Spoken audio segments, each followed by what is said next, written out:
कल्याण डोंबिवली महानगरपालिका भाजप 45, शिंदेची शिवसेना 43 वर। उद्धव ठाकरेंची शिवसेना 8 तर मनसे 4 जागी आघाडीवर। तर काँग्रेसला 2 आणि पवारांच्या राष्ट्रवादीला केवळ 1 जागा मिळताना दिसते। अहिल्यानगरची आकडेवारी पाहूया। भाजप 25 तर अजितदादांची राष्ट्रवादी 27। शिंदेच्या शिवसेनेला 10 जागा या ठिकाणी मिळाल्या। तर मवी आणि मनसे यांची युती होती, त्यांना केवळ 3 जागी खातं उघडता आलंय। छत्रपती संभाजीनगर भाजप मोठा पक्ष 58 जागा घेतलाय। तर शिंदेच्या शिवसेनेला 12 जागा मिळाल्यात। राष्ट्रवादी केवळ 1 जागा, तर एमआयएमला मात्र 33 जागा मिळाल्यात। ठाकरेंची शिवसेना 6 जागांवर विजय। तर काँग्रेस 1 जागेवर आघाडीवर। तर सोलापूरची आकडेवारी पाहूया, यामध्ये भाजप 87 जागी आघाडीवर आहे। तर अजित पवार यांची राष्ट्रवादी आणि शिंदेची शिवसेना 1 आणि 4 तर अर्थात। मविया आणि माकप यांची युती होती 2 जागी आघाडी।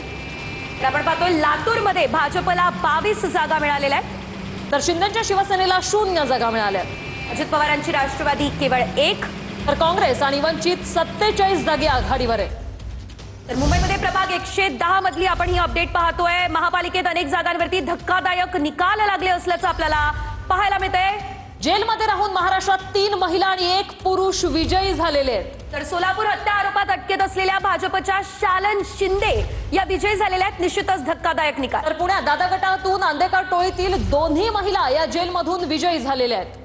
तर जळगावमध्ये जेलमधून शिंदे गटाचे ललित कोल्हे हे उमेदवार होते, जे की विजयी झालेले आहेत। आणि यामुळेच महापालिकेत अनेक जागांवर कशा प्रकारे धक्कादायक निकाल लागलेले आहेत ते आपण पाहतोय। जेलमध्ये राहून महाराष्ट्रात 3 महिला आणि 1 पुरुषाला विजय मिळालेला आहे। सोलापूरमध्ये हत्या आरोपात अटकेत असलेल्या भाजपच्या शालन शिंदे यांनी जेलमध्ये राहून निवडणूक लढवली आणि त्या विजयी झालेल्या आहेत। तर दादा गटाने आंदेकरांना उमेदवारी दिली आणि ही उमेदवारी प्रचंड गाजलेली होती, मात्र ते विजयी झाले। भाजप आणि शिवसेना 103 आणि 2 नागपूरमधली चित्र।